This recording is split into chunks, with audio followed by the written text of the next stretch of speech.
Hola, buenas madrugadas. Con esta sintonía que os gusta ya volvemos. Es de nuevo nuestro tiempo. Tenemos 2 nuevas horas que se preparan para salir de viaje a buscar respuestas hacia esos universos ahí fuera. Y no os lo perdáis esta noche.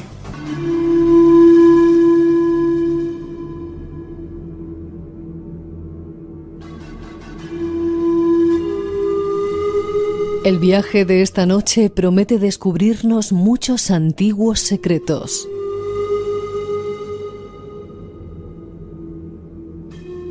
Volvemos a bucear en la historia, en un tiempo no muy lejano, que marcó el planeta con un símbolo que aún no ha sido borrado de la faz de la Tierra.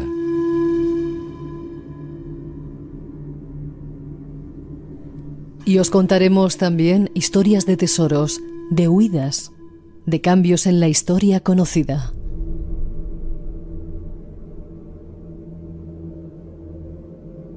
Invitados especiales nos esperan, algunos de vuestros favoritos, y respuestas a misterios que nos rodean.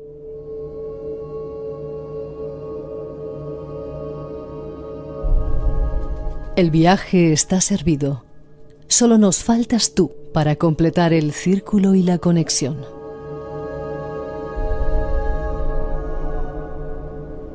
Y si estás ahí, eres una vez más bienvenido a nuestra aventura.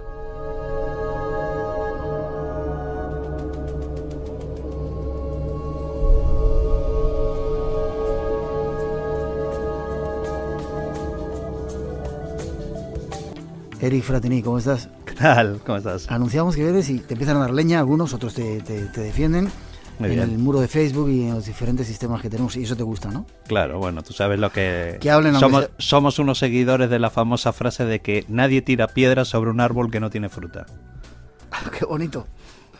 No había oído esa frase. Sí, esa me la dijo Antonio Gala en una feria del libro cuando yo le pregunté cómo acometía él las malas críticas que le hacían. Y él me dijo, querido, con esa... Sí. Querido, nadie tira piedras sobre un árbol que no tiene fruta. Y me dijo, preocúpate el día que nadie tira piedras sobre ti porque quiere decir que no das fruta. Eso es cierto. Y aquí estamos, con mucha fruta. Eso, hoy has traído, nada, recién salido del horno. Una nueva naranja. Yo lo llamaría otra cosa, pero bueno, el último trabajo de Eric Fratini, El oro de Mefisto. Casi nada, vaya pedazo bicharraco de libro. Una novela basada en hechos reales con personajes reales, ¿no? Sí, así es. Yo digo siempre que el oro de Mefisto está dividida en 3 partes. Una que es ficción, un 33%, un 33% que es realidad y un 33% que me he basado en documentos reales, que muchos los has visto tú. Ajá. Pero digamos que yo les doy un hilo conductor, un hilo narrativo, para hacer creer que a lo mejor esos documentos pudieron ser reales, dándoles un velo de ficción, ¿no? Ajá. Por eso te digo que la novela está dividida en 3 partes. Si me gustó El laberinto del agua, me está gustando. No me he dado tiempo a leerla porque, nada, ¿cuándo ha salido ya? Ha salido hace unos días. No me he dado tiempo a leerla. Está caliente. Sí, pero es curioso porque eso, mezclas un montón de temas y sobre todo algo que va a ser la continuación del programa de la semana pasada. La semana pasada con Enrique Vicente dimos una serie de visiones diferentes acerca de Hitler, como quizá la representación del mal. Hoy vamos a ver una serie de historias como que a lo mejor escapó oro, es un tema que a mí me interesa mucho, ese lago famoso ahí. El lago Toplitz. Y un montón de historietas. ¿Por qué te metes en estas historias? ¿Y de dónde saca? Siempre te lo pregunto, ¿de dónde saca los documentos? Y tú dices que es muy fácil. Si entráis en la página web del Oro de Mefisto podéis ver un montón de documentos que prueban muchas de las cosas de las cuales esta noche os vamos a hablar, que no os vamos a hablar de la novela, vamos a hablar de historia. Sí, pues mira, bueno, realmente el origen de la novela es el mismo personaje, es Auguste Lienard, que es el malo de mis 2 novelas anteriores, El Quinto Mandamiento y El Laberinto de Agua. La editorial estaba muy interesada por una cuestión comercial, principalmente por el éxito que tuvo El Laberinto de Agua en ventas. Me piden que yo haga una precuela donde demuestre por qué Auguste Lienard, el personaje, el cardenal Auguste Lienard, llega a tener tanto poder en el Vaticano, ¿no? Y entonces, ¿Un personaje que existió o lo No, eso es el personaje de ficción. Además es curioso porque es uno de los pocos personajes de ficción que hay en mi novela, el resto son todos reales. Y entonces, bueno, por una cuestión de edad, calculé que él tenía que haber sido seminarista a finales de la Segunda Guerra Mundial y principios de la Guerra Fría, ¿no? Y entonces, bueno, pues me centré en un momento histórico que fue muy importante, como fue el fin de la Segunda Guerra Mundial, con la posible huida de Hitler, la creación de la organización Odessa, el pasillo Vaticano, el famoso pasillo Vaticano para ayudar a escapar a criminales de guerra nazis. Y digamos que yo empecé, bueno, pues como siempre empiezo una novela, tú lo sabes, como si fuera un ensayo, documentándome para situar a los personajes, para situar los lugares donde voy a situar esos personajes.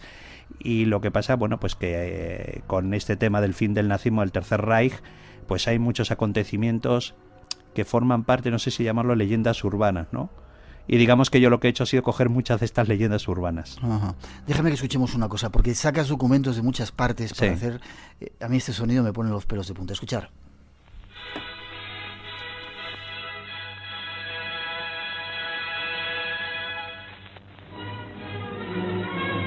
Unterseeboot auf Heimfahrt gegen USA.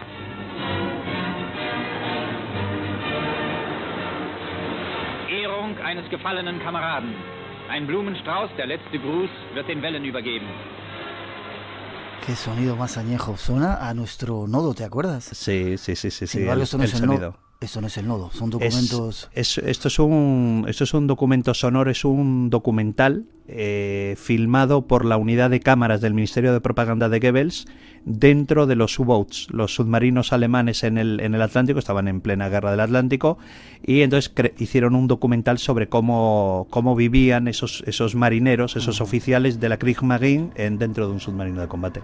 Esta noche vamos a dar documentos y vamos a daros la posibilidad de que podáis ver esos documentos. Hay una página que se llama valorodemefisto.com. Exactamente. Si queréis entrar a buscar por ahí, ya veréis lo curioso que es. ¿Sabes una cosa, lo único que siento de este asunto? Eric Fratelli nos iba a invitar a ir a ver los lugares en los que estás basado esta novela, al nido del Águila. Nido del Águila, a unos lugares de Alemania increíbles. Nos hemos perdido el viaje, bueno, por otras, es bueno para ti, lo cual me alegra.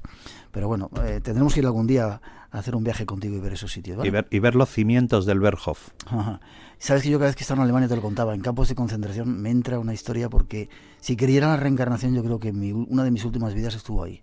Tremendo. En Mauthausen y en esos sitios, ¿eh? Pero tú sabes lo curioso, yo he visitado con la documentación de la novela desde el año pasado, tú sabes que yo llevo con la documentación de la novela, principalmente empecé en junio o julio del año pasado a documentar la novela, ¿no?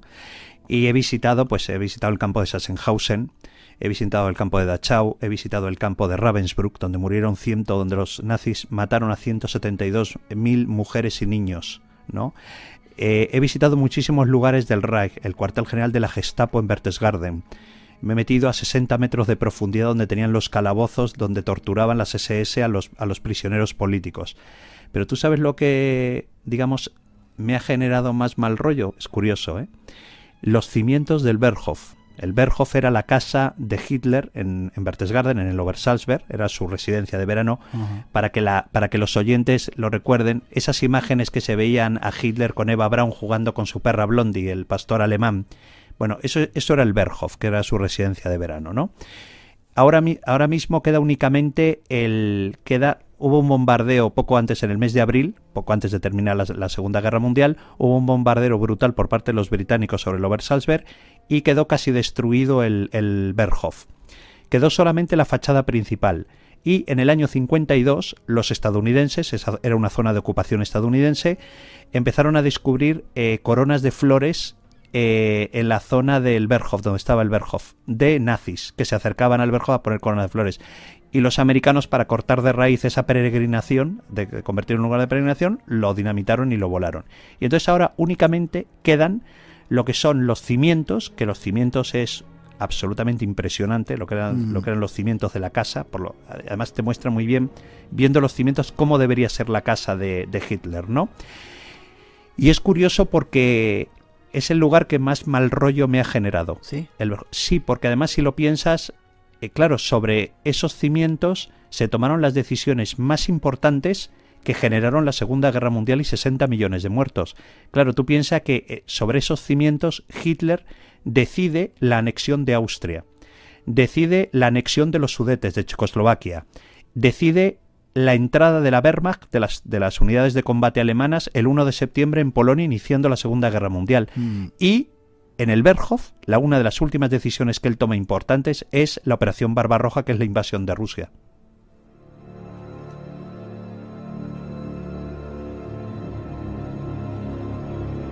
No me gustaría estar por ahí mucho tiempo. Nos metemos enseguida en faena, pero te vas de viaje después, ya dentro de nada, a Afganistán. Me voy el día 1, el 1 de noviembre, todavía. Tienes buenos sitios de vacaciones tú, ¿no? Bueno, es una buena invitación, como en el mismo punto que cuando estuve contigo hablando de Irak. ¿Te acuerdas que había vuelto de Irak? Sí. Voy a irme el día 1 de noviembre a Afganistán con la 101 División Aerotransportada ¿Americanas? Estadounidense. Me voy a Kabul, Kandahar, a Host, y después me voy con la 7º Regimiento del SAS británico en Kalat, en las operaciones de contrainsurgencia en Kalat. Y bueno, una experiencia que por supuesto vendré aquí a contarte. Tú no serás de la CIA o así. No, lo que pasa que, bueno, es una si lo invitación... fuera no le ibas a decir. O sea, no te lo iba a decir, y menos en Radio Nacional de España. 900-137-137. Eric Frattini, uno de los nuestros, uno de vuestros favoritos, está con nosotros para contarnos cosas de la historia que yo no tenía ni idea. Ya veréis cómo va a sorprender. Pues ahí empezamos a esbozar algunos datos. Saludos, no sé, sintoniza ahora desde Laval, en Quebec, en Canadá, Cuzco, en Perú. Qué bien que nos escuchen de tantos sitios. ¿Existió Odessa? ¿Y qué era Odessa? ¿Es un plan? ¿Qué era? Odessa, hubo muchísimas leyendas sobre si Odessa había existido realmente. Cuando Frederick Forsyth saca su famosa novela, ¿no? La Odessa se llamaba así. Entonces hubo mucha polémica en aquel entonces sobre si realmente Odessa había existido, ¿no?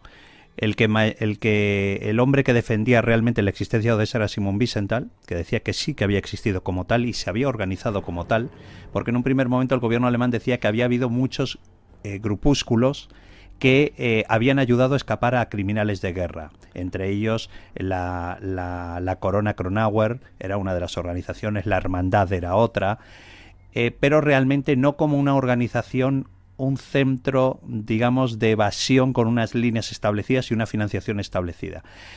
Hay un documento que se llama el documento de la Roten Haus, en alemán, la Maison Rouge, en francés, que establece una reunión el 10 de agosto del 44, ya cuando ya los americanos, por supuesto, han desembarcado en Normandía, que ya los alemanes saben que les queda el último cartucho, que es la batalla de las Ardenas, la contraofensiva alemana en las Ardenas, que si no la guerra está perdida.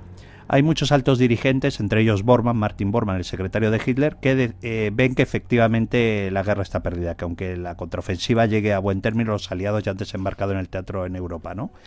Se establece una reunión, que te digo, el documento existe, está el documento, se establece una reunión presidida por Martin Bormann, en el Hotel Maison Rouge. El Hotel Maison Rouge existe, está en la Plaza Clever de Estrasburgo, se puede visitar el hotel, es una maravilla, es uno de los grandes hoteles clásicos, y se establece una reunión ultra secreta con altos dirigentes y magnates de alemanes que han estado financiando desde los años 30, digamos, la maquinaria bélica de Hitler. Entre ellos, los Krupp, la familia Thyssen, famosos por el Museo Thyssen, la familia Fritz, las familias del carbón, propietarios de la industria del carbón, los presidentes de la IG Farben. La IG Farben, para que los oyentes lo sepan, era la famosa industria química que fabricaba el Ciclón B, que después se tiraba en las cámaras de gas, ¿no?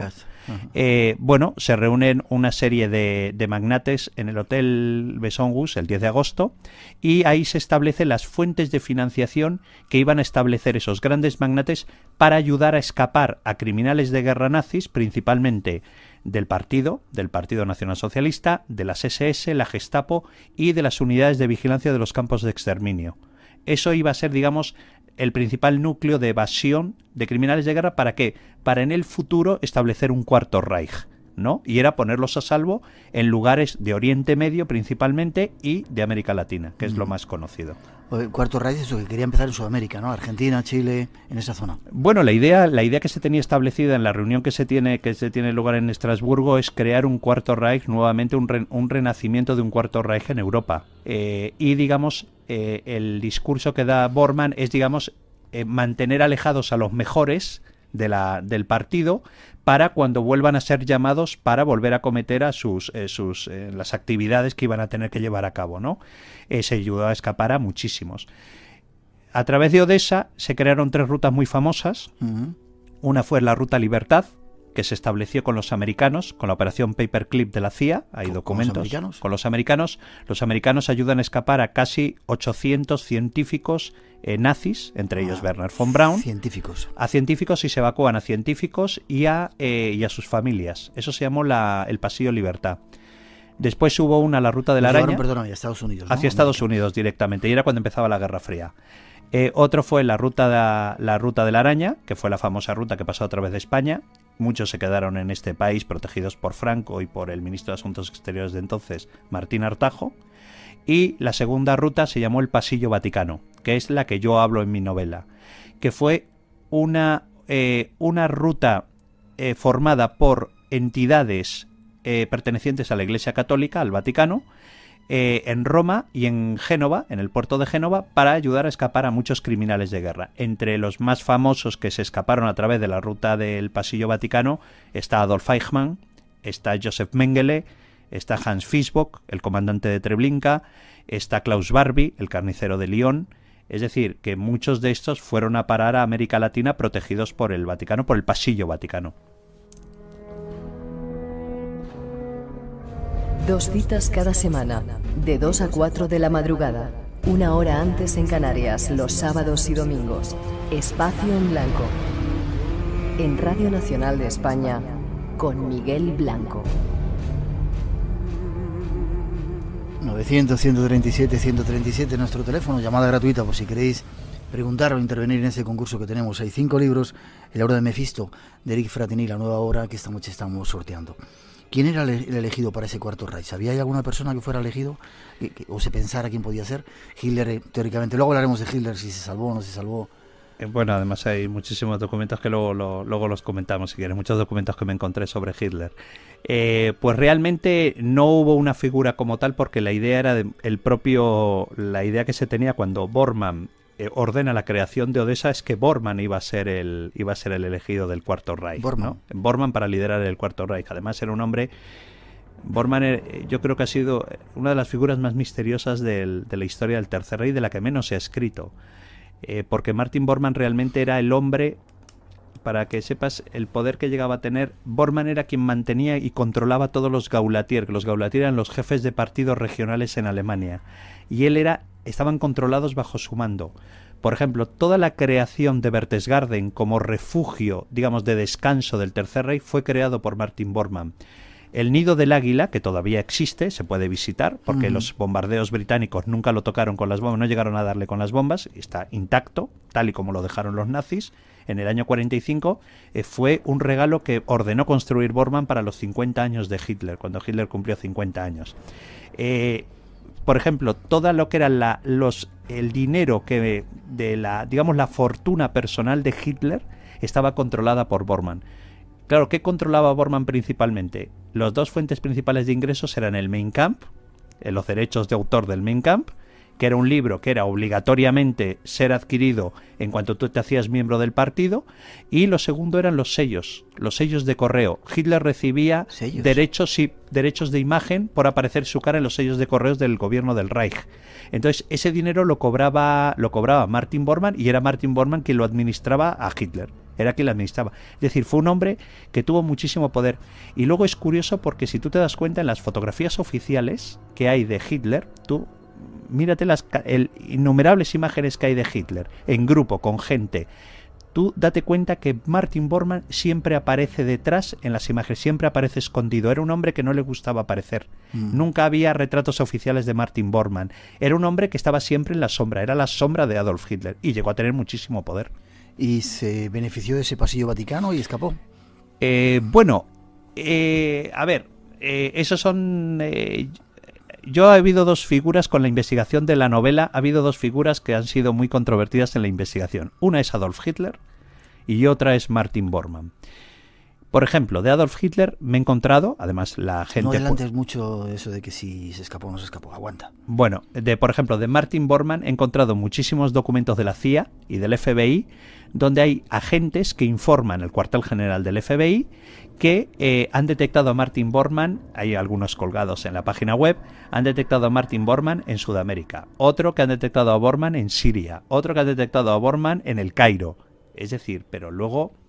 Bueno, tú sabes que finalmente se descubrió que los restos que estaban en el norte de Berlín, por el puente donde dicen que él cae muerto por un proyectil soviético, se rescataron los restos, se recuperaron restos, se hizo una prueba de ADN comparando al ADN de su hijo, de Adolf Martin Bormann, que es el hijo, y efectivamente se descubrió que eran los restos de Martin Bormann realmente. Luego ha habido muchas leyendas. Tú sabes que Uki Goñi, un gran amigo mío, uno de los grandes investigadores en Argentina sobre el fenómeno de Odessa, él asegura que los restos, realmente Bormann se escapó hacia Brasil, estuvo viviendo muchos años en Brasil, y cuando él muere, los restos son trasladados finalmente al puente y escondidos en el puente del norte de Berlín. Esa es la teoría de Uki, que defiende Uki, ¿no? Bueno, puede ser cierta como no puede ser cierta. Ya. Hablemos del Vaticano. Es cierto que Pío XII, lo decíamos el otro día con Enrique, hizo varios exorcismos a Hitler, creyendo que era la reencarnación del mal. Luego, ¿en qué ayudó a los nazis a escapar? ¿Y a quién ayudó? Bueno, yo creo que Pío XII como tal, además lo demuestran los documentos que hay sobre este caso, sobre el tema del Pasillo Vaticano. Yo creo que Pío XII ayudó únicamente con la teoría del mono. ¿Tú sabes la teoría del mono, esa de los 3 monos, uno que se tapa los oídos, otro que se tapa la boca y otro que se tapa los ojos? Y yo creo que en eso ayudó enormemente. En la página web los oyentes van a poder bajarse un documento, por ejemplo, muy importante, donde los aliados, el CIC, que es la unidad de contrainteligencia militar aliada en Europa, informan que han detectado reuniones de criminales de guerra croatas, de los croatas de Ante Pavelic, con Monseñor Montini. Monseñor Montini era el enlace de Pío XII con la organización Odessa. Y, para quien no lo sepa, Monseñor Montini se convirtió con el paso de los años en Pablo VI, en el Papa Pablo VI, ¿no? Bueno, hay un informe de ahí donde la gente lo puede leer, en italiano, está en italiano, donde se demuestra que el Monseñor Montini tuvo muchísimas reuniones después de la guerra con criminales de guerra, estableciendo muchas organizaciones vaticanas que fueron estaciones de paso de muchos criminales de guerra para huir hacia Latinoamérica. Entre ellos, por ejemplo, el Colegio San Girolamo, que todavía existe. El Colegio San Girolamo era el colegio croata, el seminario croata en Roma, todavía existe. La organización de Santa María del Ánima era el seminario austroalemán en Roma, el seminario alemán y austríaco, que todavía existe muy cerca de la Piazza Navona, se puede visitar. Estaba controlado por el arzobispo Alois Hudal, un hombre verdaderamente despreciable, y que curiosamente se le beatificó durante el pontificado de Juan Pablo II, ¿no? Estoy buscando amigos siempre. Bueno, ahí están los documentos. Y bueno, fue un refugio muy importante, principalmente porque la teoría del Vaticano era que los aliados nunca en sus investigaciones nunca iban a penetrar o a violar una entidad vaticana por la cuestión de territorialidad que tenía el Vaticano en la Santa Sede en Roma, ¿no?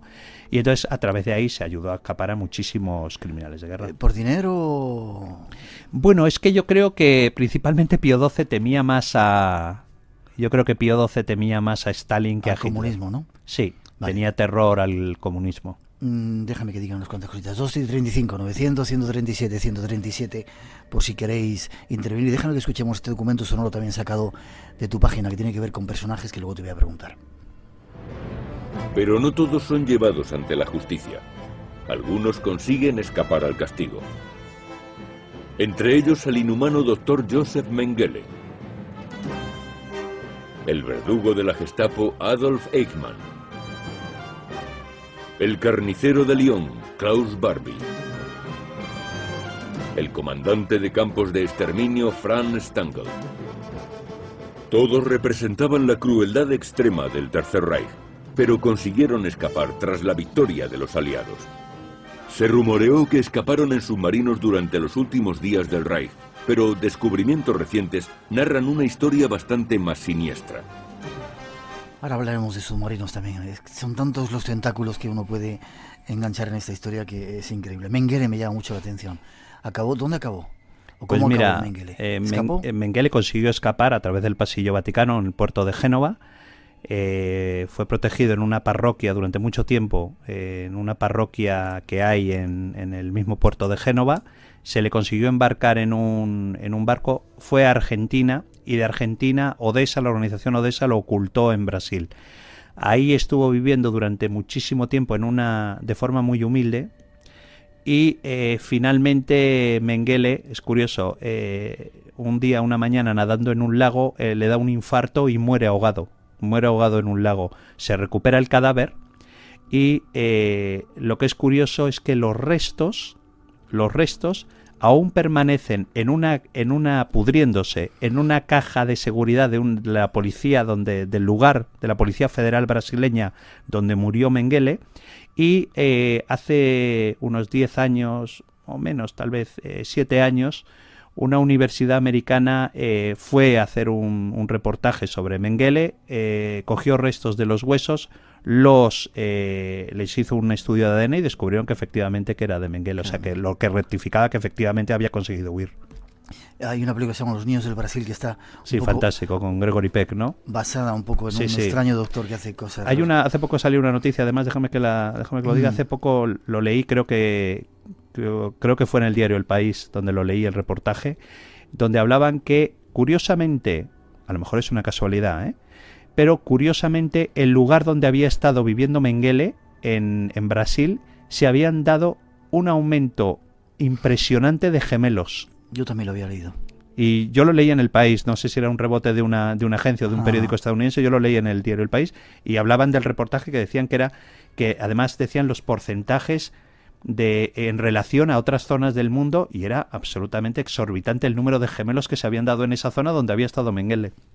Muy curioso. ¿Hay colonias nazis en Argentina aún o en algún país de Sudamérica? Preguntan a través de, no sé si es el Facebook. Bueno, los hubo muy importantes en Chile, hubo muchísimas, en el sur de Chile hubo la colonia Libertad, hubo otra muy famosa en Argentina, pero claro, en base a la llegada de gobiernos democráticos aquello acabó, gracias a Dios. El carnicero... el carnicero de Riga. De Riga, sí. ¿Qué pasó con él? Bueno, ese es un caso muy curioso. Es Herbert Kukurs, es el carnicero de Riga. Mató a 70.000 judíos, ancianos, mujeres y niños en el gueto de Riga. Este hombre era letón. Yo tengo una gran polémica con su hijo, ¿no? Su hijo me amenazó en base a un libro mío anterior, un ensayo, me amenazó con demandarme. Porque bueno, él consigue huir a Brasil, protegido por Odessa. Eso es uno de los altos mandos de las SS. Él formaba parte de las unidades de la Einsatzgruppen B, las unidades de ejecución. Él consigue refugiarse, pero curiosamente este hombre no se cambia el nombre, sino que sigue siendo Herbert Kukurs, ¿no? Y se refugia en Brasil hasta que un comando del Mossad lo detecta. En aquel momento, cuando muere Herbert Kukurs, cuando lo matan a Herbert Kukurs, él estaba protegido por la dictadura en Brasil, por los militares. Lo llevan mediante engaño a Uruguay, a Montevideo, y en Montevideo lo trasladan a una casa y lo ejecutan. Lo descuartizan y lo meten en un baúl con una carta escrita por los israelíes diciendo: este hombre, Herbert Kukurs, criminal de guerra nazi, ha sido ejecutado en el nombre de Israel, ¿no? Para los que no olvidan. Era algo así el texto. No se andan con chiquitas tampoco esos, ¿eh? No, y la policía uruguaya, ahora en plena democracia, me envió todos los documentos forenses y las fotografías del cadáver en el baúl, y el hijo es abogado en Brasil, además lleva el mismo nombre, Kukurs. Amenazó con demandarme por haber acusado a su padre de nazi. Bueno, yo te preguntaré por un montón de ellos, pero quiero seguir un poquito adelante. ¿Qué pasó con Hess? ¿Qué pasó con Hess? Bueno, yo creo que a Hess lo mataron. Sí. Si me pides mi opinión personal sin que nadie nos escuche, yo creo que a Hess lo mataron. Hess era le llamaban, ¿te acuerdas? Le llamaban el último de Spandau. Sí. Era la prisión de los aliados. Ajá. El coste era brutal porque era el único prisionero que había en la prisión de Spandau. Sí, cerca, solamente para él, ¿no? Sí, efectivamente, y tenía un contingente militar de las 4 naciones aliadas que ganaron la guerra. Y tenían que... los contingentes eran brutales. Hasta que un buen día, en los años, creo que fueron los años 90, los años 80, años 90, finalmente él se suicida en la celda. Entonces, bueno, hubo unas cosas muy misteriosas, porque en aquel momento se empezaba a discutir, los soviéticos empezaban a protestar de que no querían seguir manteniendo el coste, Y bueno, este hombre finalmente se suicida ahí en la cárcel de Spandau, y ahora la cárcel de Spandau es un centro comercial. Se evita el problema. 2:42, 1:42 en las Islas Canarias. Para tener que venir 2 o 3 programas para hablar de esto. 900, 137, 137. Tenemos 5 libros. El oro de Mefisto, la nueva obra de Eric Fratini para sortear entre las llamadas. Y estamos contando cosas de la historia que seguramente no conocíais. Seguimos. Vamos con ellos, saludando a gente que nos escucha en Misión, en Texas, en Colima, en Cuiabá, en Mato Grosso, vaya lugar, en Brooklyn, Nueva York. Saludos y es un gusto que estéis ahí. Hemos hablado del Pasillo Vaticano. Nuestros oyentes, si se meten en tu página, pueden ver esos documentos. Sí, se los pueden bajar en PDF. Hitler no murió. Bueno, hay un personaje que a mí me encanta. Ya lo puedes contar si quieres. El doble de Hitler, alguien que utilizaba a Hitler. Ferdinand Beissel.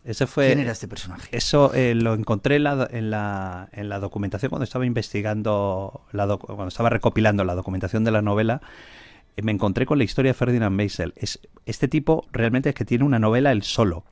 Fascinante. Este hombre, sí, además es increíble este hombre. Este tío era del Partido Nacional Socialista, era un afiliado del Partido Nacional Socialista, era de la SA, de Ernst Röhm.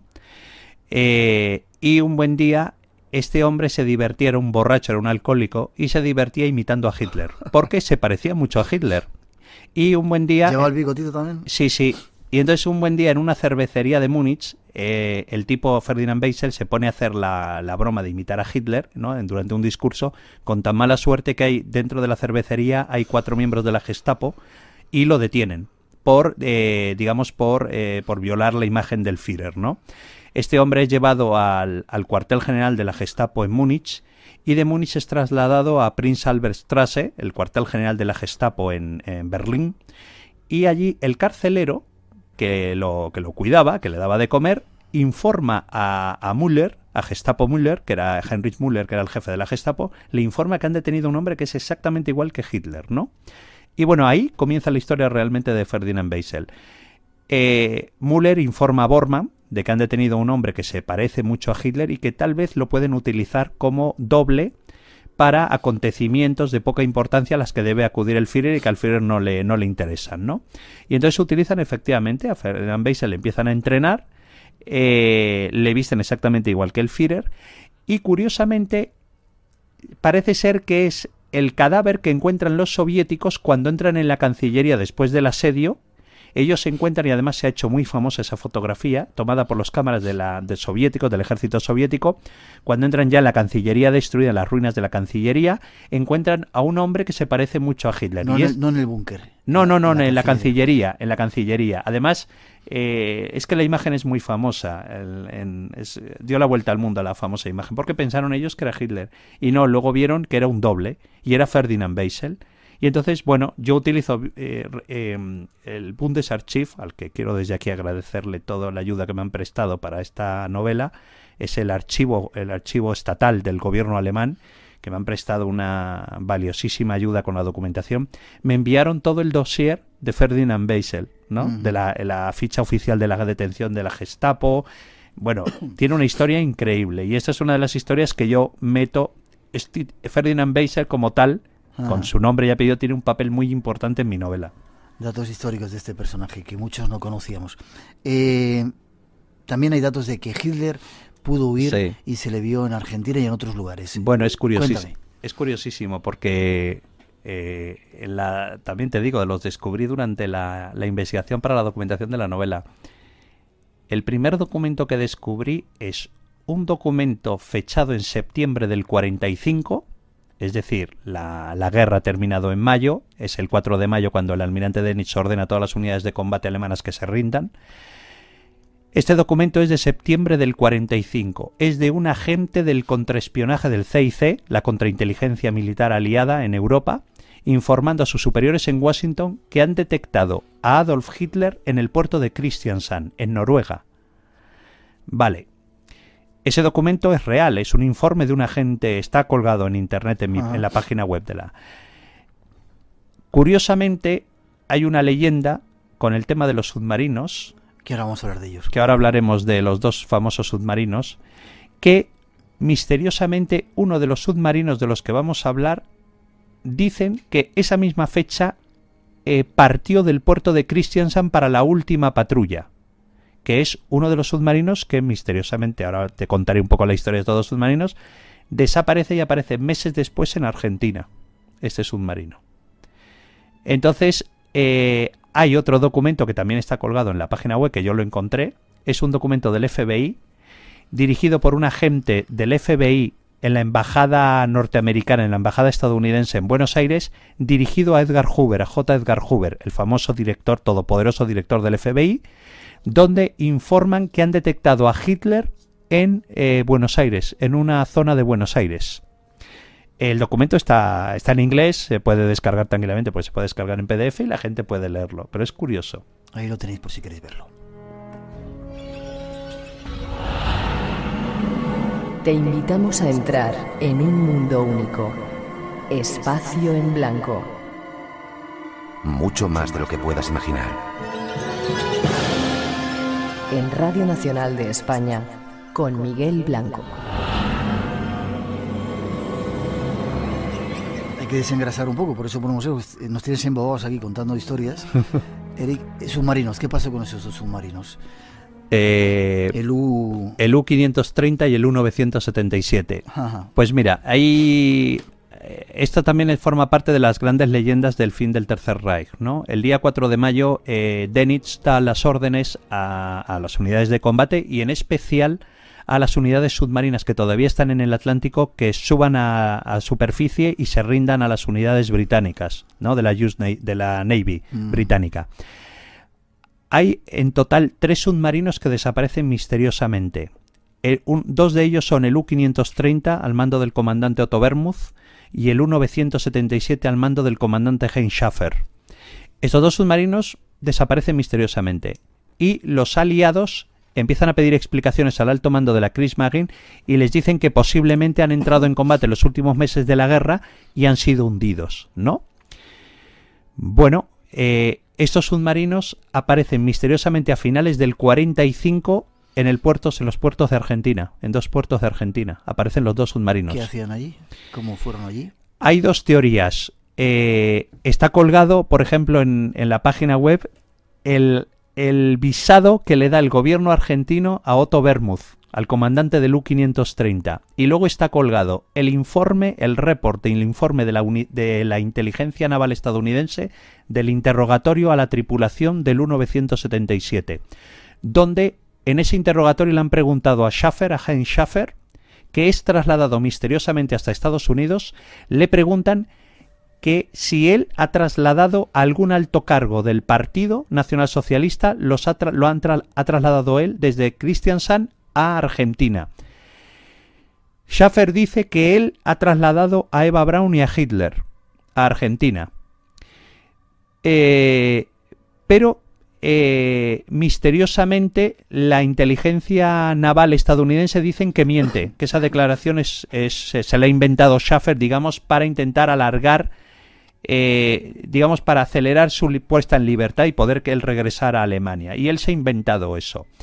Pero, ¿qué pasa? Claro, yo voy viendo muchas coincidencias entre el informe de la contrainteligencia aliada diciendo que Hitler ha sido detectado en Kristiansand y, curiosamente, el U-977, que es su último informe del libro de bitácora, ¿es una casualidad? Puede ser. Que la última operación naval de patrulla ha salido del puerto de Kristiansand en Noruega. Ha salido. Y, curiosamente, coincide en una cuestión creo que de 3 o 4 días de diferencia entre los días que han detectado a Hitler en Kristiansand y los días que él dice que ha salido ya de patrulla hacia el oeste, hacia la zona oeste, que es, digamos, hacia Argentina, hacia la costa atlántica. ¿Y tú qué crees que pasa? Bueno, es que... Los submarinos sirvieron para salvar a muchos nazis. Sacaron a muchos nazis. Dicen que se utilizaron porque además eran los últimos modelos. El gobierno alemán me mandó, como curiosidad, hasta los planos de los 2 submarinos, porque eran de un modelo que tenían un nuevo aparato maravilloso que era el snorkel. Que el snorkel lo que les permitía era estar navegando bajo el agua durante muchísimo tiempo sin tener la necesidad de subir a la superficie para purificar el aire, los generadores de aire, para que la gente pueda vivir abajo. Entonces no necesitaban salir a flote. Entonces se dice que el U-977 permaneció 66 días bajo el agua para llegar hasta Argentina. Bueno, hay historiadores de la guerra submarina, incluso españoles, que me han ayudado digamos, comandantes de las fuerzas de los submarinos españoles, que me han ayudado a la hora de los diálogos técnicos en los submarinos dentro de los submarinos. Me han ayudado comandantes de la flota española, que dicen que es imposible que un submarino, el tipo del U-977, navegase durante 66 días, como dijo Schaffer, bajo el agua, ni siquiera con el nuevo snorkel. Entonces, claro, ahora la tecnología, ¿sabes? La tecnología submarina ya te permite decir, no, este aparato efectivamente no te permitía, solamente permitían 25 días. Entonces, ¿por qué miente Schaffer en una información tan estúpida? Yeah. Y luego dice que él llevó a Hitler y a Eva Braun hasta Argentina. Entonces yo digamos que utilizo, a lo mejor de forma tramposa, ¿no?, para crear la novela, utilizo muchos acontecimientos, este tipo de documentos que te da una cierta, digamos, una misma secuencia, y yo le meto un hilo narrativo, un velo de ficción, para hacer creer al lector que a lo mejor hacerte por lo menos preguntas. Ya. Vamos con preguntas. Nos queda muy poquito tiempo. Mira, antes del informativo ya están ahí nuestros compañeros. En el teléfono nos dicen si en la zona de Denia, Villajoyosa, Alicante... Muchísimos. En alemanes. Denia hay muchísimos altos miembros del partido y de la Wehrmacht, enterrados incluso. Yo les recomiendo a mucha gente que viva en Denia que se vayan al cementerio de Denia. Hay muchísimas tumbas que tienen un símbolo rúnico en un lado de las lápidas, porque hay altos oficiales de las SS que acabaron sus días en Denia y en Alicante y acabaron enterrados ahí. Ajá. Hitler estuvo camuflado y visitó un balneario en el norte de España, preguntan. No hay pruebas de ello. No hay pruebas de ello. Rudolf Hess de Hitler se tiró en paracaídas en Inglaterra. ¿Se sabe algo de esto? Sí, se tiró en paracaídas en Inglaterra en plena Segunda Guerra Mundial, y se dice que fue una maniobra de Martin Bormann, porque Bormann era el segundo de Hess. Y el problema que tenía Bormann para seguir ascendiendo en el poder cercano a Hitler era Hess. Y dicen que fue una maniobra de Bormann empujar a Hess a que hiciese ese acto de ir a Inglaterra y saltar sobre Inglaterra para reunirse con el primer ministro británico para negociar una paz por separado. Pero dicen que fue una operación de Bormann. Ya, un minuto nos queda, un minuto y poco. ¿Crees que puede quedar alguna simiente del nacionalsocialismo ahí preparada para surgir cuando le riguen y salga el solecito? Le tienen mucho miedo los alemanes. Yo tengo una gran amiga mía. ¿Le tienen mucho miedo los alemanes, dices? Sí, los alemanes tienen un gran miedo al renacimiento del nacionalsocial, del nazismo. Yo tengo una amiga mía... En toda Europa hay cada día grupos más... Sí, bueno, es peligrosísimo, principalmente ahora con la apertura de la Europa del Este. Ha habido muchos... Está creando grandes movimientos neonazis en Bulgaria, grandes grupos de movimientos neonazis en Rusia. Y esta amiga mía, por ejemplo, para que la gente, los oyentes vean el miedo que se le tiene, esta amiga mía trabaja en el BFV. El BFV es la unidad de contraespionaje alemán, es decir, lo que se ocupa de la seguridad dentro del territorio alemán, el espionaje. BFV, la traducción del alemán es Oficina para la Defensa de la Constitución. Y esta amiga mía trabajó durante muchísimos años como jefa de la unidad de neonazis, para proteger a la Constitución alemana de grupúsculos o grupos neonazis que pudieran volver a resurgir en Alemania. Les tienen terrible miedo, es curioso. Pero eso no significa que los haya o que haya algo por ahí, o tienes algún dato en Sudamérica, en algún lugar. No, bueno, hay grupos neonazis verdaderamente importantes en muchos países de Europa. En Bélgica hay grupos neonazis muy importantes. Ahora, desgraciadamente, acabamos de ver el resurgir en un país como Suecia de un partido de neonazi, no de extrema derecha, sino ya neonazi en Suecia como forma de la parte del gobierno. Y eso es verdaderamente peligroso y preocupante, que en un país como Suecia, un país tremendamente democrático, un país que ha vivido siempre con las puertas abiertas para los exiliados políticos de otros países, y que veamos esta situación, pues es verdaderamente preocupante. En 10 segundos, ¿Hitler se salvó y se fue, no murió en el búnker y estuvo en Sudamérica? No te puedo asegurar si Hitler se salvó, pero tampoco ahora mismo, en este momento, te asegurarías que Hitler se pegase un tiro en el búnker de Berlín, de la Cancillería. Tú no serás de la CIA, ¿no? No. Y este es el Espacio en Blanco. Volvemos enseguida.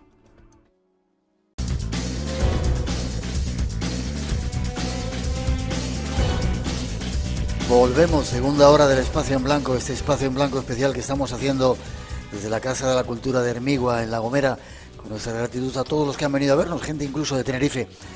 Nos han hecho una tarta, luego hablaremos de ella. Quedaros luego un ratito y comemos la tarta, ¿vale? Para celebrar 30 años, contamos mal el tiempo, pero vamos descontando de lo que somos.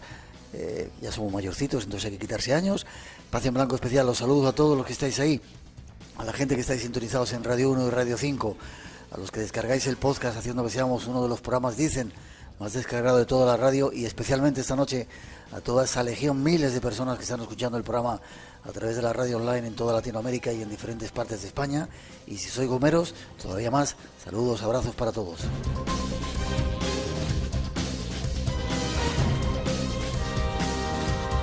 Tenemos todavía mucho que contaros, nuevos invitados se van a acercar a esta mesa del Espacio en Blanco aquí, como digo, en la Casa de Cultura.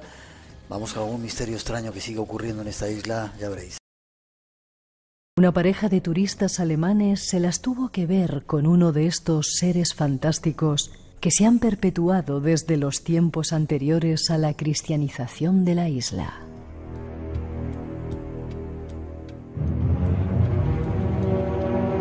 Conozcamos algo más de este extraño ser.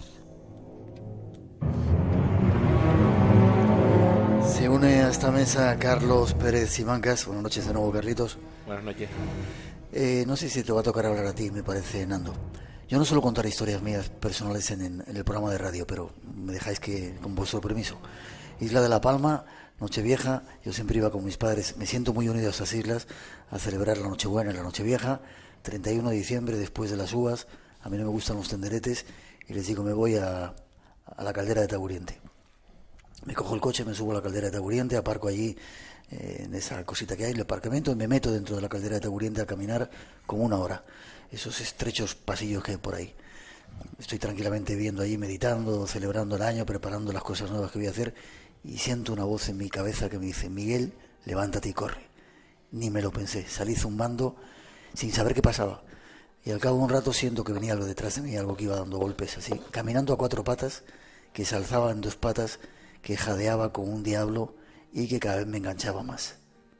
Esa experiencia me dejó absolutamente traumatizado. Me decían por ahí que contar algo del diablo, si pasé más miedo con este ser. ¿Qué era este ser? ¿Qué es el Irguán? Cuéntame. Y perdón por haber contado historias mías. Hay un concepto dentro de la cultura nativa que es el Avesán.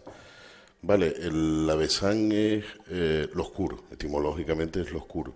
Y dentro de ese Avesán es donde se engloba todo aquello que nosotros, hoy desde la concepción cristiana, pensamos que es malo, ¿no?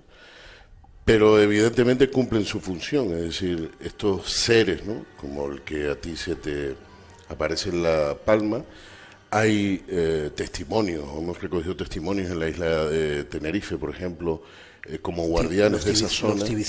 Los tibicenas y no como perros, como la figura del perro que es la del tibicena, ¿no?, sino como esa figura de sombras, de personas muy altas, de apariencia negra, oscura, pero que además cumplen una función. Es decir, hay cabreros que entrevistamos hace muchísimos años y decía que ellos cumplen su función. Ellos son guardianes de ciertas partes donde tú no tienes que estar, no tienes que acceder, ¿no?, o por lo menos no transitar. Y incluso a estos seres, ¿vale?, a estos guardianes, se les alimenta. Y se les alimenta... ¿Cómo? Con sangre. ¿Con sangre? Efectivamente. ¿Animal o humano? Animal. Es la única, es uno de los únicos rituales donde solo se utiliza sangre para alimentar esa energía del Avesán. Muchas preguntas tengo. No solamente existe en Tenerife, sino existe en otras islas esa figura. Sí. En cualquier momento podéis intervenir, sí. Carlos y José Gregorio. Gran Canaria es quizás la que con mayor derecho llevaría la etiqueta de tibicena, ¿no?, que es donde más recogido, donde mayor tradición hay para referirnos de forma específica allí a este tipo de criaturas bajo la forma de perros, de grandes perros, de aspecto amenazante, de un tamaño y envergadura sobredimensionada y ojos encendidos, siempre con una actitud intimidante, agresiva. Nunca atacando, sino como avisando, ¿no? Que venía detrás de mí. Claro, en el caso estaríamos hablando de un iruene, que es como como se les llamaba en la isla de La Palma. Claro, en La Gomera Iruanes en La Palma, y bueno, y en el caso de Gran Canaria, también por contagio, probablemente Tenerife, con el de Tibicena. Predomina la forma de can, de perro, y esto, bueno, hay cierta aproximación antropológica para interpretar que son perros, porque hay ganado, es decir, porque la sociedad isleña pues necesitaba el ganado para sobrevivir, y cualquier agresión que sufriese el ganado pues repercutía en la vida y en la supervivencia, y esas agresiones generalmente eran producidas por perros asilvestrados. Por lo tanto, identificar lo maligno, ¿no?, con perros agresivos tenía cierto significado. Lo que pasa que cuando hablamos del Tibicena, del Irguán, del Iruene, estamos hablando de algo diferente, según los propios testigos, a un perro silvestrado. Estamos hablando de algo que además se comporta, se mueve con una agilidad, trepa en vertical, es decir, hace cosas que obviamente un animal, aunque sea salvaje, no hace. ¿Quieres decir algo, Carlos? Y yo quiero preguntaros si, o sea, ¿qué fue aquello que yo vi o sentí? No vi, o sea, no solamente sentí, mejor dicho, vi, que me perseguía. Y si hay testimonios modernos, como decíamos en esta introducción, de alemanes que lo han visto ahora recientemente aquí en las islas. Carlos, no sé si quieres. Sí, bueno, es verdad que yo el salto, digamos, en estos temas lo doy gracias a un tema que me acerco a José Gregorio y se lo cuento. Vísperas de San Juan, 1947, Imada, La Gomera, me llega un testimonio y puedo entrevistar a Luciano Arzola, que era en aquel momento, pues, digamos, un cronista popular de Imada, ¿no? Y le pregunto, y a lo largo de la grabación se van acercando a más gente que van corroborando lo que vieron. En esa noche, en días anteriores, había habido un ganado muerto y sabían que había algún perro asilvestrado o varios perros asilvestrados que estaban atacando el ganado. Se crean unas partidas de hombres para, digamos, transitar los caminos, vigilar, para dar caza a estos perros.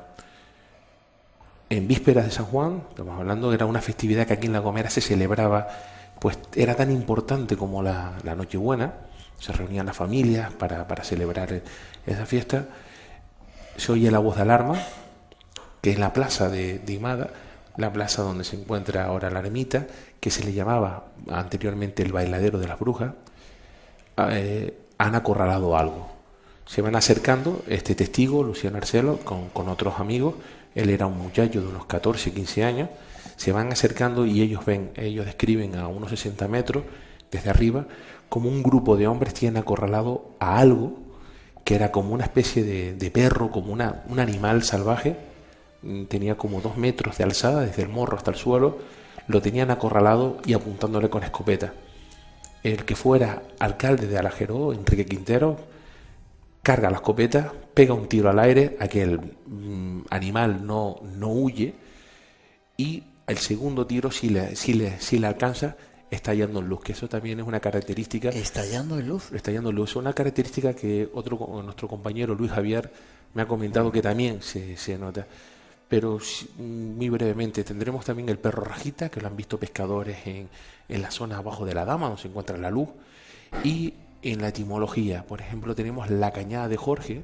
Jorge es el diablo. Y deriva, eso me decían en la isla de La Palma, de Jorge el diablo. Jorge es el diablo porque deriva de esa palabra de Uirene o Irguán. Y al final de la cañada de Jorge, si alguien, digo aquí a la gente que están aquí en La Saya, justo enfrente del bar Amparo, verán que dice una calle, la calle Cerbero, y eso es bastante significativo. Vamos a ver la luz de Mafasca, no de la Vega Baja, pero a ese otro no vamos a verle, ¿vale?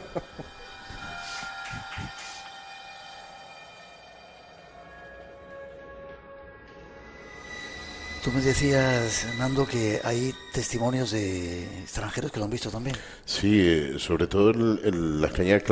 También es verdad que este tipo de seres siempre se asocia en las cañadas del Teide con algo tan tecnológico como los ovnis, ¿no?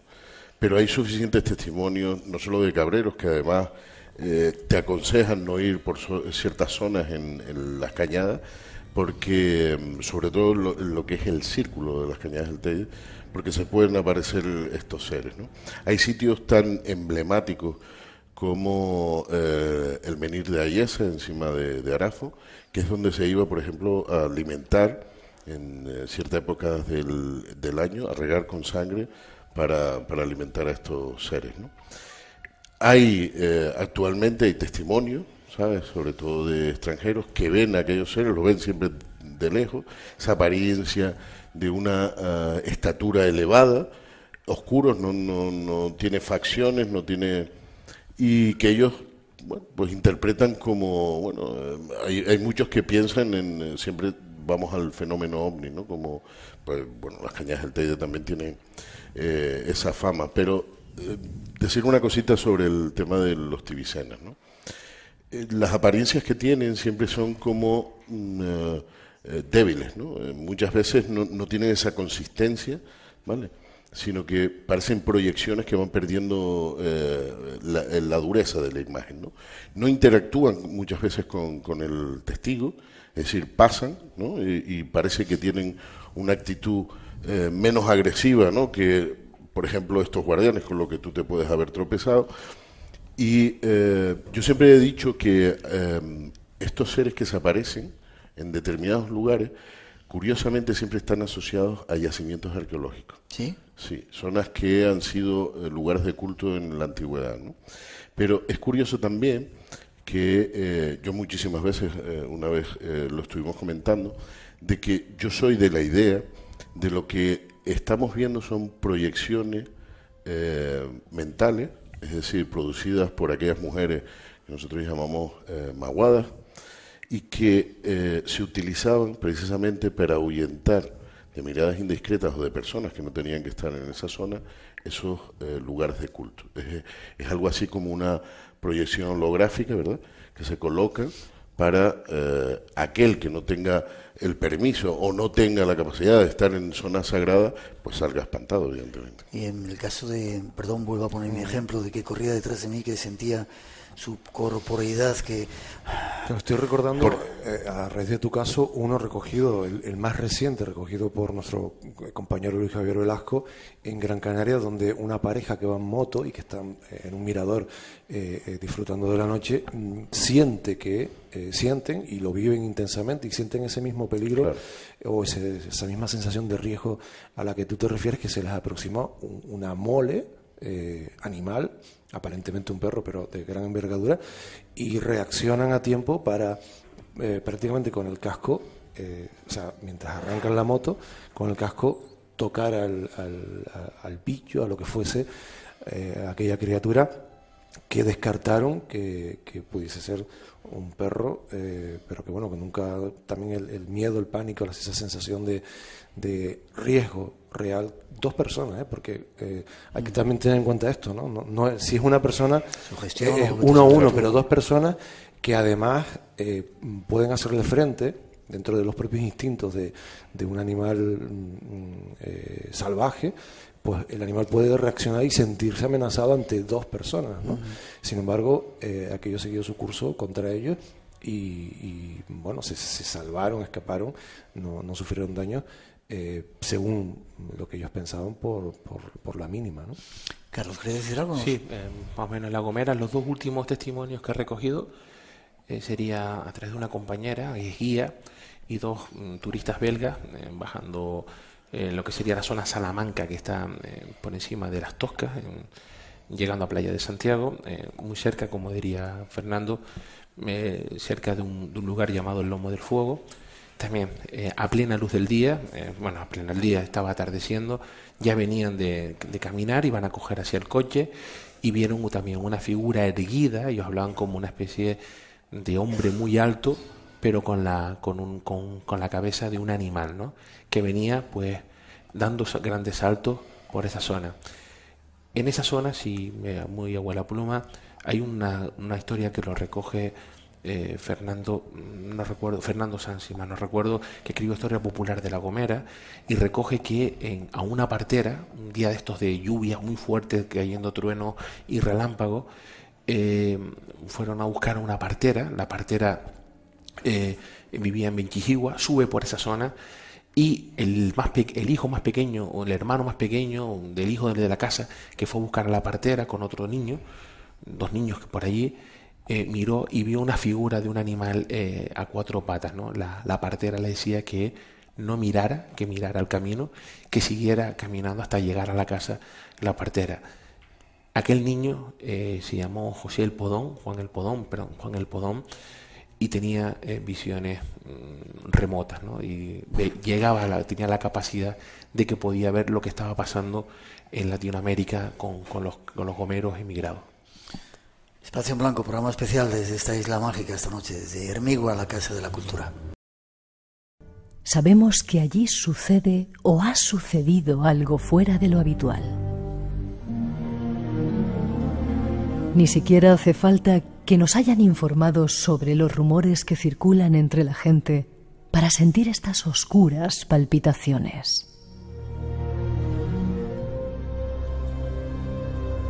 Desde tiempos inmemoriales se ha venido hablando sobre las cosas extrañas que suceden en estos parajes. Esas habladurías se conocen como la leyenda de la Laguna Grande, y hay personas adultas a las que se les eriza el vello de la nuca cuando escuchan algunas de las historias que se narran en la isla.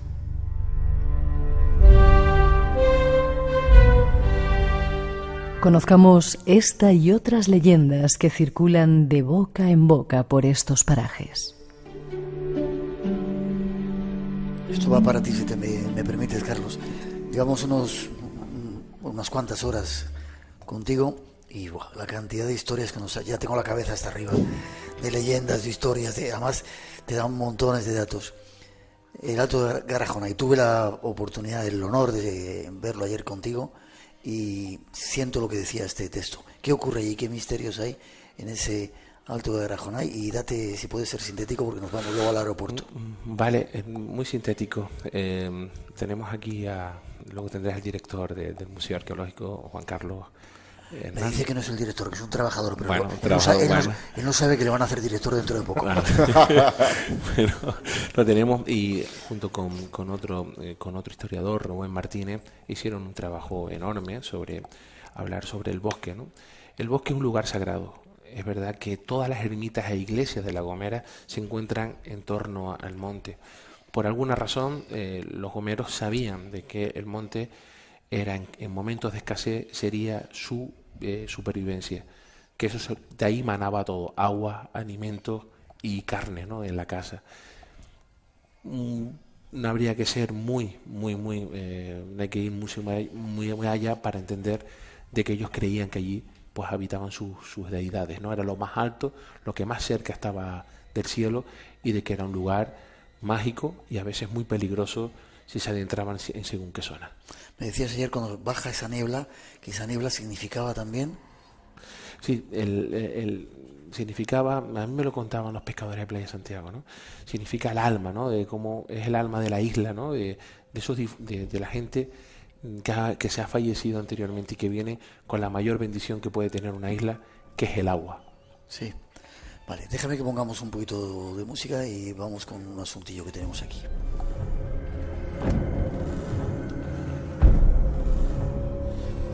Voy contigo, José Gregorio. Místicas que hay en La Gomera.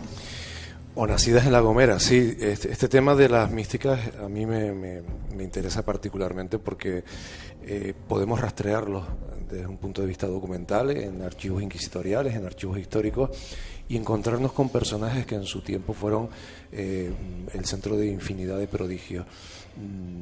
Personajes que como comulgaban con la creencia principal, con la creencia cristiana y católica, pues tenían la posibilidad de ser santos o beatos, pero que cuando ocurría o concurrían estos fenómenos fuera de ese ámbito, pues probablemente eran considerados hechiceros, ¿no? Eran el mismo tipo de fenómenos, el mismo tipo de dones, pero tenía un matiz diferente si ocurría dentro o fuera de un convento.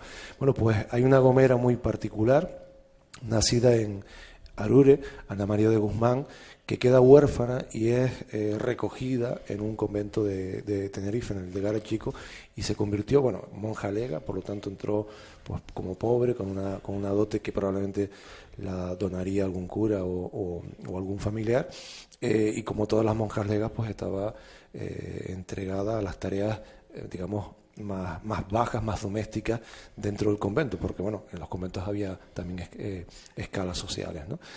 Pero esta mujer se convirtió en una persona que era considerada santa por sus compañeras, y su fama trascendió los muros del convento y se extendió prácticamente por toda la isla. ¿Qué convertía en especial a esta mujer? Bueno, pues tenía el don de lectura de almas, le evitaba, se batía en constantes duelos con el demonio, ante la mirada atónita de sus compañeras que la veían desplazarse o ser sacudida por fuerzas invisibles. Rescataba, esto en la época fue una habilidad que tenían algunas monjas y beatas en Canarias, que las distingue bastante de lo que estaba sucediendo en otras partes del territorio español. Tenían la habilidad de sacar constantemente almas del purgatorio, ¿no? Sí. Esto entronca mucho con la creencia en las ánimas del purgatorio, luces de Mafasca, todo este tipo de que son son como casi como un sello de identidad, ¿no? de esos siglos aquí en Canarias. Una hacedora de prodigios, de la que se llegó a escribir incluso su confesor llegó a escribir una pequeña biografía recogiendo todo esto con la esperanza, como en muchos otros casos, de que algún día fuese convertida en santa.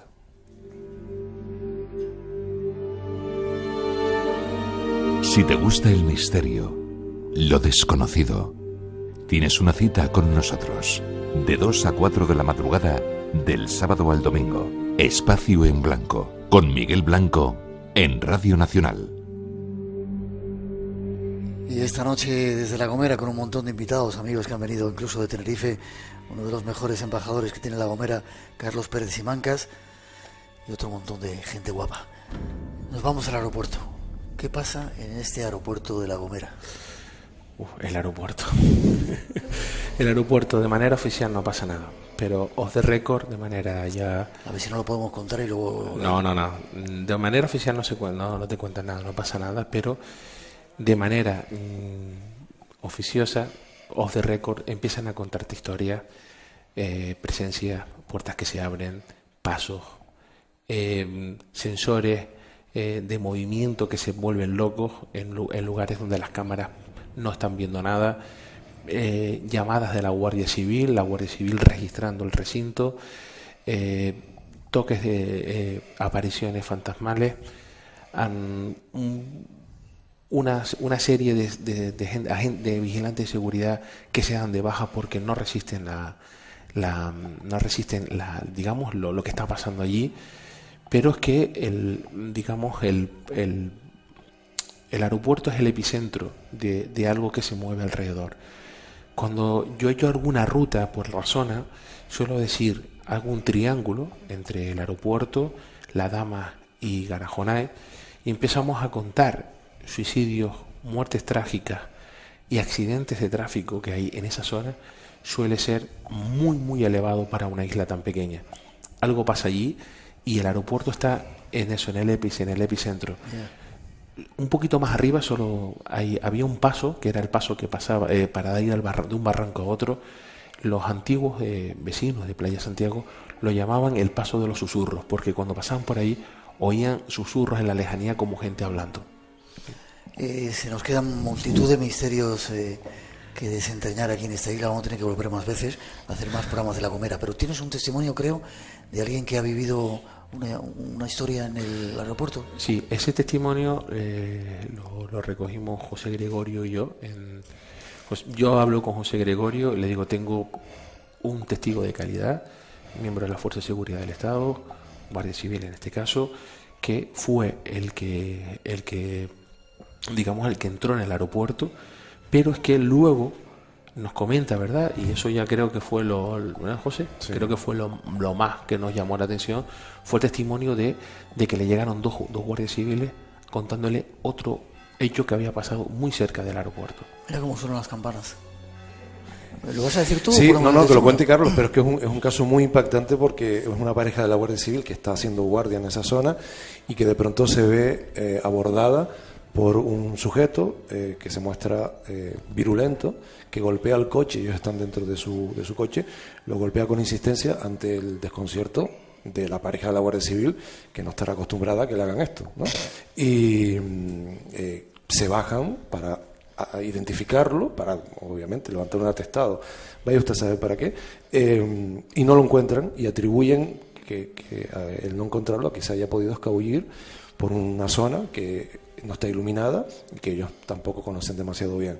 Al día siguiente es cuando encontramos la respuesta, inquietante respuesta que ellos transmiten a su superior, que es quien nos lo cuenta a nosotros, de qué era lo que había ocurrido. Y ahora lo termina Carlos, ¿no? Claro. Hicieron un retrato robot, como propiamente, nos dieron las descripciones y, oh sorpresa, era un vecino. Cuando le enseñamos una foto, era un vecino que había fallecido varios años antes. ¿Qué me dices? Sí. Que vivía allí, es decir, pasaba muchas noches, creo que era en uno de los niños, y dormía allí, un poco en un estado un poco de separación, de abandono. Él se dedicaba y dormía allí, tenía ese carácter, no solo tenía ese aspecto, sino que tenía ese tipo de comportamiento en vida que demostró con el coche con la pareja de la Guardia Civil. ¿Tenemos un testimonio para escuchar? Sí. Vamos con ello.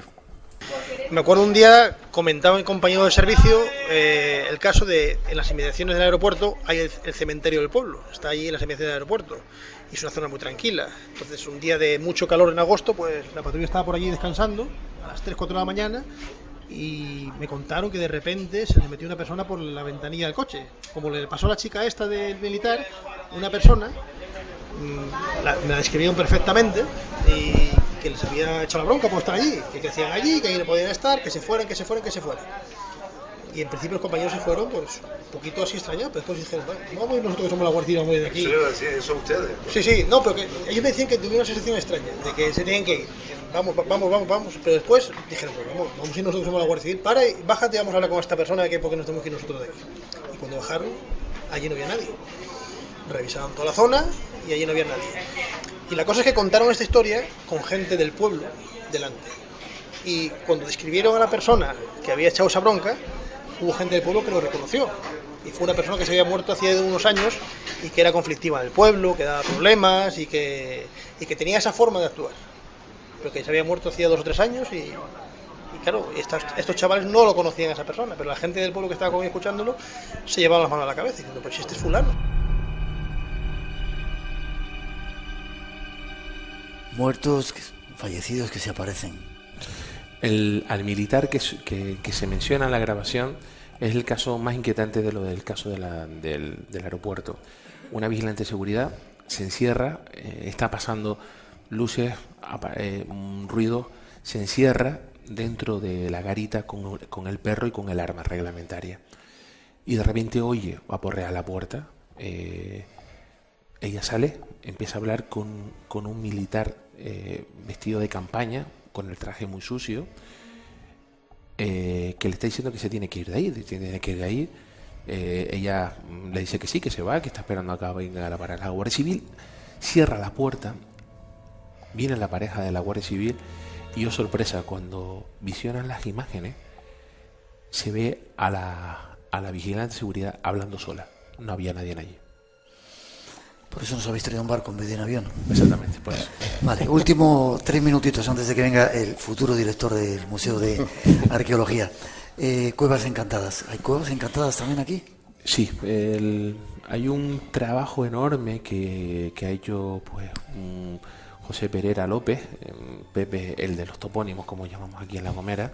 Hizo un trabajo inmenso de recoger todos los topónimos y muchas historias. Y creo que eso ha sido un manual de campo, por lo menos para mí, porque me ha hecho una hoja de ruta por muchas cuevas. Hay cuevas encantadas, cuevas que te captan en vísperas de San Juan y que te escupen así, literal, te escupen al año siguiente, pasando 10 minutos. Cuevas que se ve San Borondón, aquí se le llama la isla de la Manteca, la isla de La Gomera, como bien recoge Fernando en varias investigaciones.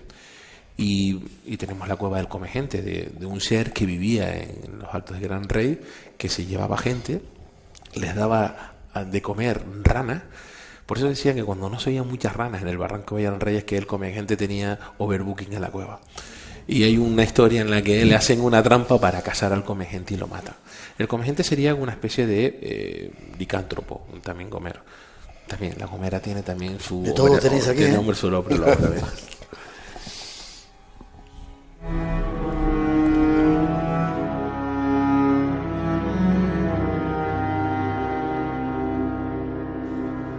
Tengo casi que despediros, José Gregorio y Nando. Un placer que hayáis estado con nosotros, mi gratitud siempre. Forma de contacto contigo para que escuchen Ecos de San Borondón, ¿era? Crónicas de San Borondón, pero haremos esa otra opción, Miguel. Bueno, a través de la web es lo más rápido, www.cronicasdesanborondón.es, y desde ahí, pues, con presencia en redes sociales y bueno, toda esta radio imperecedera de los podcasts, etcétera, etcétera. Que sigáis el éxito con ese programa. Gracias, alumbrando las Islas Canarias. Nando, qué bonito que todavía haya pueblos que están enraizados con la tradición y que eso no se pierda, gracias a tipos tan grandes como tú. Muchísimas gracias a ti y por venir a La Gomera. ¿Forma de contacto contigo? Igual con la página www.cronicasdesanborondón.es y las redes sociales. Tenemos todavía muchas citas pendientes para...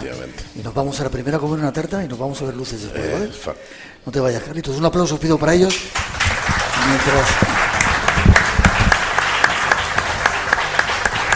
preparamos la siguiente introducción para nuestro invitado que llega ahora a nuestra mesa. Espacio en blanco. Creamos universos sonoros para viajar y soñar hacia el más allá. Con Miguel Blanco, en Radio Nacional de España. Un saludo para todos los oyentes de Espacio en Blanco, desde la Selva Lacandona, en Chiapas, México. Así suena por la noche.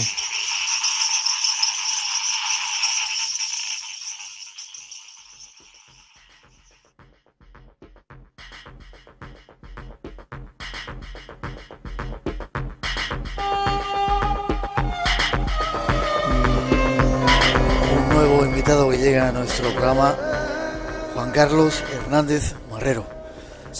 Buenas noches. Buenas noches, Miguel. ¿Trabajador, dices, del museo? Muy trabajador del museo. Sí. ¿Y eres historiador, arqueólogo? Soy arqueólogo y prehistoriador. Vale. Déjame que pongamos una introducción que tenemos preparada y hablamos un poquito de algunos... Quiero que me descubras algunas cosas. Vamos con ello. Encuentra instalado en la casa de los Echeverría, familia destacada como regidores y militares de la isla en el siglo XVIII. Vayamos al encuentro de algunos tesoros y misterios de esta isla. Juan Carlos, aún no hemos tenido oportunidad. Mañana, si Dios quiere, nos acercaremos al museo. Pero ¿cómo darías a conocer tú el museo? ¿Qué tenéis allí para que haya que ir a visitarlo? Bueno, el museo, desde mi punto de vista, el Museo Arqueológico es una buena puerta para entrar a la isla de La Gomera, es una buena introducción.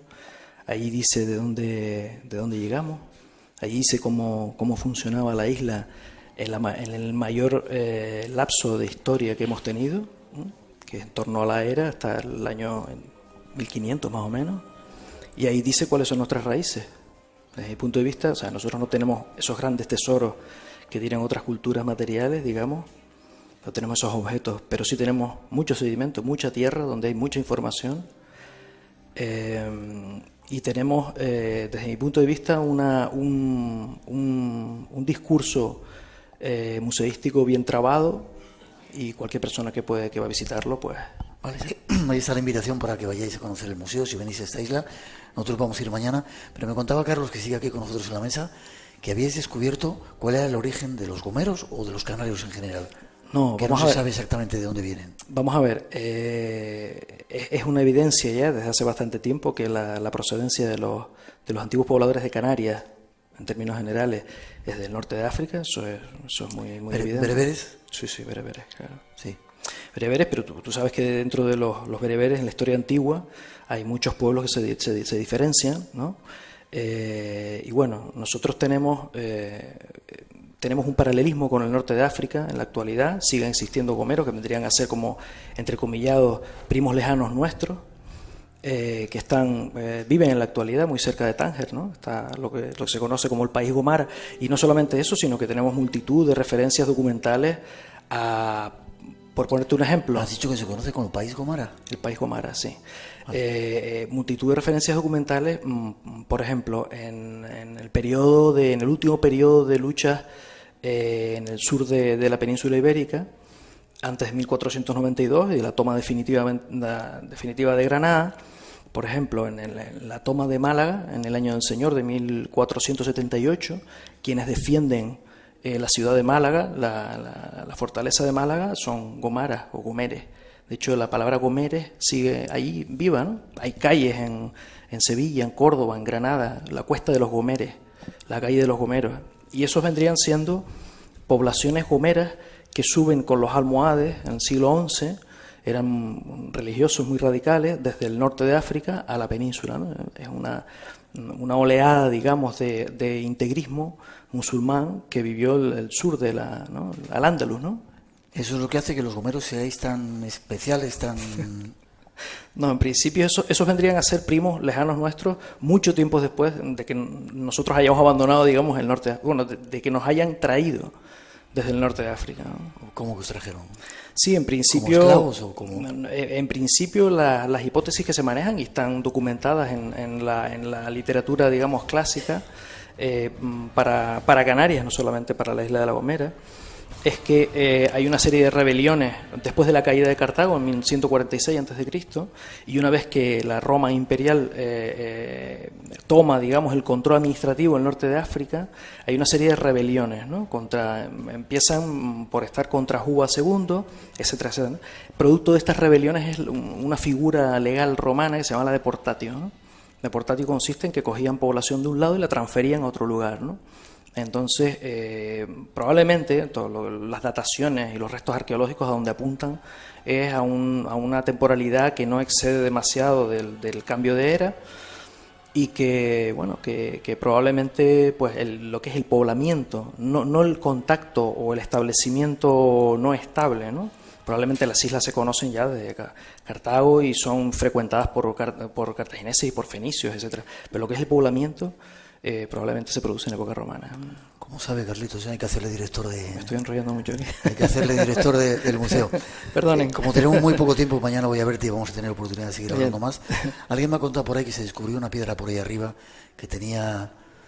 y que habéis investigado con ella. En la cima del roca. Que sí, eso fue. Los alemanes anduvieron por ahí. Sí, la encontraron unos ciudadanos alemanes. Después la ruta de las 3 piezas, una de ellas acabó en Alemania, las otras quedaron allí, y por una cuestión por un giro rocambolesco de la vida, contactamos con un escalador profesional que era bilingüe, alemán y español. Entonces él nos dice que dentro de los cuadernitos que aparecen en las cimas de las montañas, donde los escaladores dejan sus mensajes, ahí habían escrito en alemán que había piezas arqueológicas, ¿verdad? Entonces él contacta con nosotros, contactamos con esta persona a través de él y bueno, acaba donando las piezas y bueno, la cima del Rocagando sigue arrojando un montón de información arqueológica y espectacular. Queda mucho por descubrir de ese pasado. Muchísimo, es lo mejor, lo que queda por saber. Sí, claro. Se me ha olvidado preguntaros por Colón. Quizá en otra ocasión habrá que hablar de Colón. No sé si me lo cuentas tú o me lo cuentas tú. Colón anduvo por aquí. ¿Por qué Colón llegó a esta isla y desde aquí se fue a América? Yo, más o menos, hablando desde el punto de vista náutico, es por el tema de los vientos, ¿no? Los portugueses habían descubierto las voltas, esos vientos que, sin saber, hacían que volvieran los barcos hacia Europa, ¿no? Cuando en sus viajes hacia África. Colón había estado en Canarias, había vendido esclavos para llevarlos hacia Madeira y sabía que en el corredor entre, lo llaman el callejón de Juan Prima aquí en La Gomera, que es ese mar que separa Tenerife de La Gomera, siempre hay un viento constante que es producido por los alisios. El Teide, la mole del Teide, los vientos que van sobre que llega al Teide son vientos muy, muy, muy secos y muy fuertes. Se rompen en 2 ramales, uno iría hacia la zona del aeropuerto sur, donde hay un parque geológico, y el otro hacia Ateno. Ese que va hacia Ateno choca con el que entra en la isla y produce un viento. Colón solo tuvo que saber el momento exacto. Sabía que había una autopista ahí, ¿no? Claro, sabía el momento exacto en el que tenía que poner sus naves, y con el viento de popa fue lanzado hacia la corriente del Golfo y llevado hacia América. Última pregunta casi para ti. ¿Hay momias aquí también? No hay restos humanos momificados de manera artificial.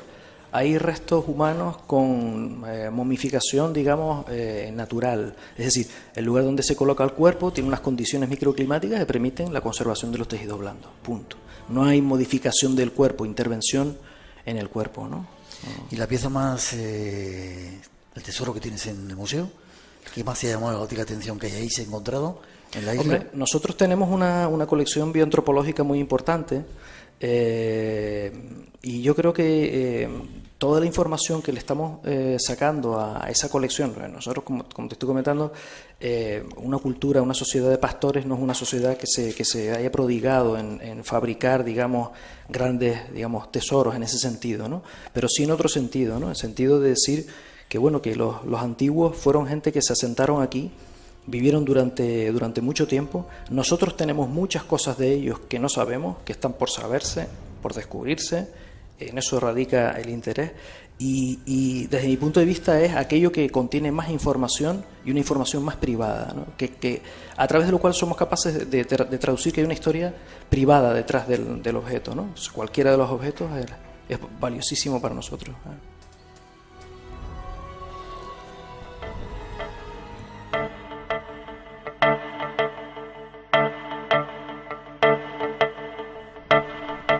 Juan Carlos Hernández Marrero, gracias por haber estado con nosotros. Invitación para que vaya la gente a conocer el museo y forma de contacto contigo, con el museo. Bueno, la forma de contacto es a través de nuestra página web, www.museosdelagomera.com, o a través del correo electrónico, ¿no? museoarqueológico@lagomera.es, ¿no? Para que venga la gente, yo animaría a cualquier persona que entre a La Gomera, que entre por San Sebastián, no entre por Playa Santiago o Bahía Gran Rey, que pase por el museo, porque, como estamos diciendo, es una buena introducción a la historia de la isla y la historia de la identidad de la isla.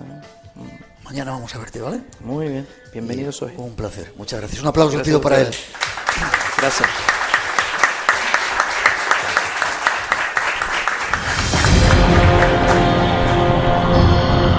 Entre los límites de lo posible y lo imposible, crece el misterio. Aventúrate con nosotros a cruzar la frontera. Espacio en Blanco, con Miguel Blanco, en Radio Nacional de España. Hola, soy Fecadú. Saludo para el Espacio en Blanco desde La Libela, considerada la segunda Jerusalén de Etiopía para todos los cristianos peregrinos. Las iglesias de La Libela, como ustedes conocen, que son misteriosas, excavadas en roca. Os invito a todos para recorrer todas las túneles y trincheras de La Libela. Gracias. Ya casi terminando, se nos escucha también en Etiopía, ya casi terminando, rendir homenaje y saludar a un personaje de estas islas, Alfonso Alcaide. Buenas noches. Buenas noches. ¿Cómo estás? Muy bien, disfrutando de tu programa como siempre, esta vez más cerca, más próximo, pero muy bien. La cantidad de aventuras que hemos vivido juntos, ¿eh? Sí, la que nos queda. Si Dios quiere. Llegaste al programa hablando de piedras, ¿me acuerdo? Sí. Hace muchos años. Hace muchos años. Y seguimos hablando de piedras. Sí. Sí, sí. Yo os agradezco que me habéis regalado. ¿Cómo se llama este tesoro que me llevo de la isla? Entre otras muchas cosas. Ahí se me sale el nombre. Anarcima. Bien, me lo llevo ahí con mucho cariño. Quiero rendirte homenaje porque de alguna manera tú has sido una pieza en estas islas, a través de esa librería que tenías, de que hubiera efervescencia. Sí, eran los momentos de búsqueda un poquito más claros, digamos así, o más amplios que ahora, porque todo, oscila, todo es va y viene, y entonces, claro, quizás era un punto importante para encuentro entre personas inquietas, personas que se preguntaban muchas cosas. También salíamos, como todos sabemos, de una historia española con ansiedad de encuentro, de cosas, de variedad, de experiencias nuevas. Entonces yo creo que había un núcleo de gente, o más que un núcleo, que buscamos esa experiencia, esa respuesta. Y tú fuiste un punto clave. Sí, yo creo que fui uno más de los muchos que hay, incluso algunos con mucho renombre, que bien merecidos se lo tienen porque se lo han trabajado, otros hemos quedado un poquito más en la sombra, pero lo importante sigue siendo lo que tú has recogido. Yo he recogido muchas cosas, amistad, encuentros, experiencia y sobre todo una satisfacción de vida impresionante, porque me voy más lleno que una persona que no haya pasado por todas las vicisitudes que he pasado yo. Ya, y casi a punto de terminar. ¿Tienes el instrumento ese que con sí, el que por nos supuesto. despedimos? Vale. Además, ese es un instrumento histórico entre nosotros, porque Sí, al primer programa que yo fui en Radio Nacional, que grabaste en Tenerife, llevé este aparatito y te dice esta muestra incluso antes del programa. Y dice, uy, qué bien suena esto. Y dice, bueno, pues cuando pasemos a antena lo vas a tocar 2 o 3 veces porque, bueno, esto parece algo como mágico. Bueno, esto indudablemente es un producto, vamos a decir así, obviamente comercial, pero sigue teniendo su importancia porque trabaja en las vibraciones a través del sonido energética y bioenergética del ser humano. Claro, no la altera físicamente, pero sí, como todo parte de la vibración, porque todo es vibración. De hecho, por eso me gustan las piedras, porque las piedras transmiten su vibración. Entonces, si concebimos el equilibrio en la vibración, conseguimos la salud en el cuerpo.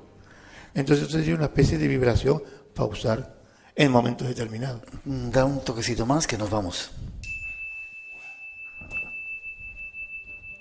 Y eso, fíjate que no está cerca del micrófono. Forma de contacto contigo, Alfonso. Pues bueno, mi número en principio personal, por alguna persona que le haya despertado inquietudes o curiosidades sobre cualquier cosa de la que hemos hablado, ¿Tiene... pues 618, mi número de teléfono móvil, 618-922-480. Gracias. Mi testimonio de gratitud hacia ti y de reconocimiento. Y prepárate que el camino continúa y el misterio continúa. Sí, parece que esto ha vuelto a retomarse. Yo creo que va a ser para bien, ¿eh? Seguro. Gracias.